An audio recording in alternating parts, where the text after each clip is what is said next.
BPSK ini sebagai salah satu lembaga pemerintah yang independen yang dibentuk oleh pemerintah Provinsi Banten sebagai amanat Undang-Undang 8 tahun 99.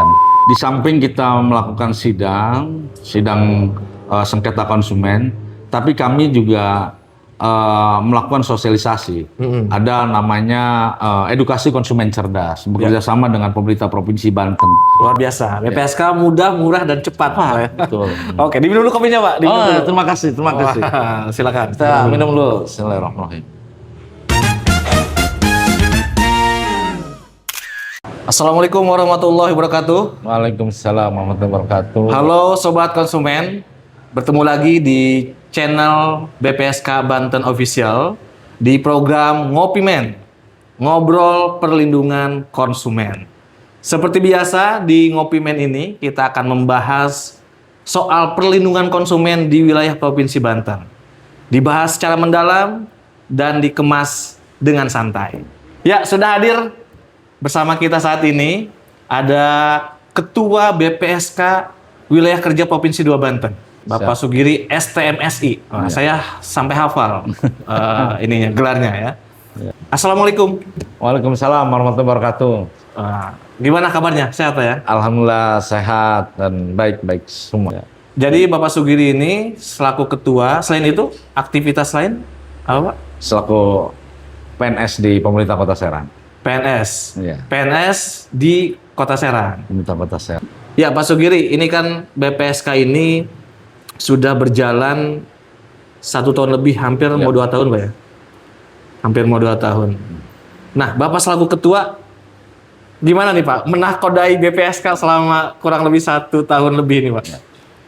Terima kasih Pak Enjang selaku host. Ini salam koncer terlebih dahulu. Ya, salam koncer. Salam koncer, salam konsumen cerdas. Ya.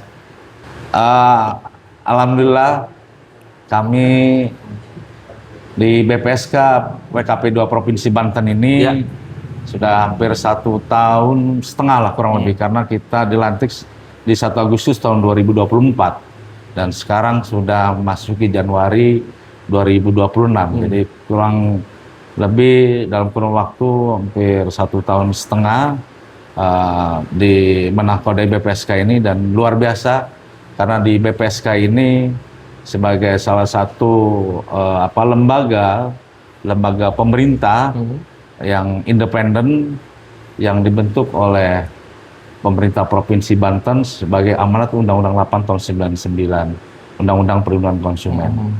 Dan pasti dengan keterbatasan segala macam proses di BPSK ini, penyelesaian sengketa konsumen ini alhamdulillah sudah berjalan dengan baik. Sekitar 23 aduan sengketa konsumen telah dilayangkan pada BPSK, dan kami menyelesaikan beberapa sengketa konsumen ini baik secara mediasi ataupun arbitrase. Dari 23 aduan BPSK ini, hampir 75% kita selesaikan. Dan sisanya itu biasanya pelaku usaha sulit untuk kita hubungi. Nah, ini kelemahan kita. Kita tidak bisa mengeksekusi ketika ada permasalahan pelaku usaha yang dipanggil 3 kali tidak hadir. Dan sebetulnya kalau ada PNS perlindungan konsumen itu fungsinya penting. Ketika emang 3 kali berturut tidak hadir, maka proses hukum secara Undang-Undang 899 dengan menggunakan penyidik pegawai negeri sipil untuk memanggil para pelaku usaha yang memang sulit untuk dihadirkan karena ada beberapa faktor biasanya. Faktor ini karena alamatnya tidak jelas, yang kedua ya perusahaannya itu kadang sudah tidak tidak beroperasi lagi itu kondisinya. Tapi kalau sepanjang perusahaannya itu ada dan operasi, alhamdulillah hadir. Dan kita bisa selesaikan baik secara mediasi, konsiliasi ataupun arbitrasi. Oke, jadi ada aja kendala-kendala Pak ya, pasti ya? Pasti ada kendala. Jadi tadi saya menggarisbawahi ternyata ada juga beberapa kasus yang tidak bisa diselesaikan di BPSK. Ya, betul. Kalau boleh tahu Pak, kira-kira kasus seperti apa tuh Pak? Yang menurut BPSK ya susah lah untuk menyelesaikannya? Salah satunya kita karena kita lebih banyak dengan pelaku usaha itu dengan developer. Ya. Properti ini paling mendominasi untuk pengaduan BPSK ini.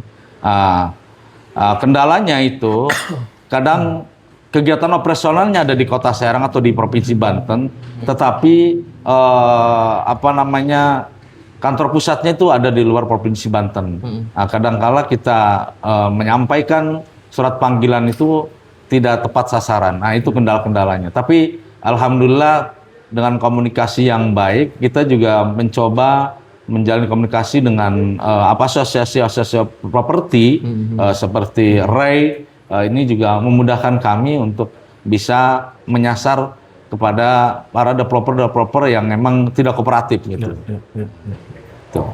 Hal lain mungkin ini juga masyarakat masih kurang begitu mengenal ya terkait dengan BPSK ini, sehingga kami selalu melakukan sosialisasi kepada masyarakat agar BPSK itu sebagai harapan dari masyarakat dalam menyelesaikan sengketa konsumen.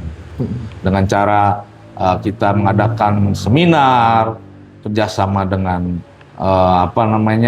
perguruan tinggi, dan hari ini juga satu hal yang positif Kopimen ini. Bagaimana masyarakat bisa mengetahui apa sih perlindungan konsumen, sejauh mana perlindungan konsumen itu bisa dilaksanakan di pemerintah Provinsi Banten, dan apa harapan masyarakat terhadap perlindungan konsumen ini kita bisa tahu dengan adanya podcast Kopimen ini. Ya, oke. Nah, ini Pak, menarik nih tadi. Jadi tadi Bapak sampaikan memang ada juga beberapa kasus yang akhirnya tidak selesai di BPSK. Nah, mungkin yang jadi pertanyaan para sobat konsumen, ketika memang kasus itu tidak selesai di BPSK, lantas apalagi tindak lanjutnya Pak? Atau apalagi yang harus dilakukan oleh konsumen tersebut nih, ketika tidak selesai kasusnya di BPSK? Ketika tidak selesai dengan BPSK, sebetulnya kalau emang masih pengusaha itu masih bisa operasi, kita bisa lakukan pengaduan kembali sebetulnya. Si pemohon mengadukan lagi. Apalagi ini sudah jadi contoh ya. Ketika beberapa kali dia tidak hadir, ternyata ada developer yang sama saat ini hadir gitu. Bisa hadir dengan pergantian mungkin pengelolanya, manajemennya. Dan dia berkenan hadir, dan itu bisa yang sebelumnya bisa kita adukan juga gitu. Ya, beberapa konsumen yang merasa dirugikan dengan pelaku usaha yang sama itu juga bisa melakukan class action. Beberapa konsumen itu bisa jadi satu sidang, nggak ada masalah gitu tuh dengan dengan pelaku usaha yang sama gitu tuh. Contohnya ada beberapa konsumen ini 10 konsumen. Ya, yang kemarin ada beberapa yang tidak bisa disidangkan karena memang sulit untuk menemukan alamat kantor pusatnya. Dengan sekarang hadir itu bisa ada diadukan kembali. Atau kalau emang sudah terlalu konsumen merasa sudah capek ataupun yang lain lah kayak gitu tuh ya. Bisa aja sih kalau emang ada unsur pidana bisa langsung ke kepolisian juga boleh. Namanya terkait dengan penanganan sengketa dengan lex spesialisnya. Dan dia pakai undang-undang lex spesialisnya atau undang-undang pidananya juga bisa gitu. Bisa langsung ke, kalau sudah emang tidak bisa damai, bisa selesaikan di pengadilan gitu. Tapi fungsi kami bisa diselesaikan dengan di kepolisian juga boleh. Bisa. Oke, jadi dengan kata lain memang BPSK ini bisa alternatif. Salah satu alternatif. Alternatif penyelesaian sengketa yang mudah, murah, dan cepat. Nah, itu juga perlu dijabarkan juga mungkin sama ketua tuh. Seperti apa tuh? BPSK salah satu harapan masyarakat karena mudah, murah, dan cepat. Bukan murah lagi, sebetulnya gratis kan? Gratis ya. Mudahnya itu hanya mengisi formulir, dilengkapi dengan dokumen-dokumen bukti otentik dia. Kalau ada transaksi jual beli ada buktinya. Itu bisa menjadi dasar kita untuk bisa mengadukannya. Yang kedua, cepat, karena kita dibatasi waktu. 21 hari setelah berkas itu lengkap, itu kita lakukan proses pemanggilan dan persidangan sampai 21 final. Sehingga BPSK ini sebagai salah satu lembaga independen yang fungsinya sebetulnya bukan menjustifikasi bahwasannya pelaku usaha salah atau konsumen salah. Tapi bagaimana BPSK itu berfungsi sebagai mediator atau konsilator ataupun arbiter. Kalau arbiter kan sama dengan pengadilan sebetulnya ya. Arti putusan karena tidak ada kesepakatan, kita pilih arbitrase, baru kita dilakukan putusan secara arbitrase. Tetapi kita usahakan semua permasalahan sengketa itu kita selesaikan dengan sidang mediasi atau konsiliasi. Yang lebih baik ketika mengadukan, kita panggil sana selesaikan dengan berdua, nanti kita buatkan berita acara. Kan selesai itu, nggak harus nunggu sampai 21 hari. Kalau emang pelaku usahanya kooperatif dan konsumennya juga bisa komunikatif dengan pelaku usahanya. Saya kira itu yang paling utama. Bagaimana BPSK menjadikan solusi yang terbaik, bukan kita menjudge bahwasanya ketika ada permasalahan sengketa konsumen pelaku usaha salah. Karena punya hak dan kewajiban yang sama berdasarkan Undang-Undang 8 tahun 99. Ada haknya pelaku usaha, kewajibannya pelaku usaha, ada haknya konsumen dan kewajiban juga kewajiban konsumen. Semua diatur di undang-undang itu. Jangan berpikir bahwa Undang-Undang Perlindungan Konsumen itu hanya memikir konsumen. Tidak. Bahwa bagaimana menjadikan pelaku usaha itu punya rasa tanggung jawab. Tanggung jawab terhadap barang dan jasa yang dia perdagangkan atau diperjualbelikan gitu. Oke. Saya kira. Luar biasa. BPSK mudah, murah dan cepat. Betul. Oke, diminum dulu kopinya, Pak. Diminum dulu. Terima kasih. Silakan. Kita minum dulu. Bismillahirrahmanirrahim. Ya, Pak Ketua, ini ngomong-ngomong BPSK yang sudah berjalan 1 tahun lebih ini kegiatannya ngapain aja sih, Pak, selama setahun lebih ini? Apa cuma memang menangani sengketa aja bersidangnya, atau ada mungkin ada aktivitas atau kegiatan lain, Pak?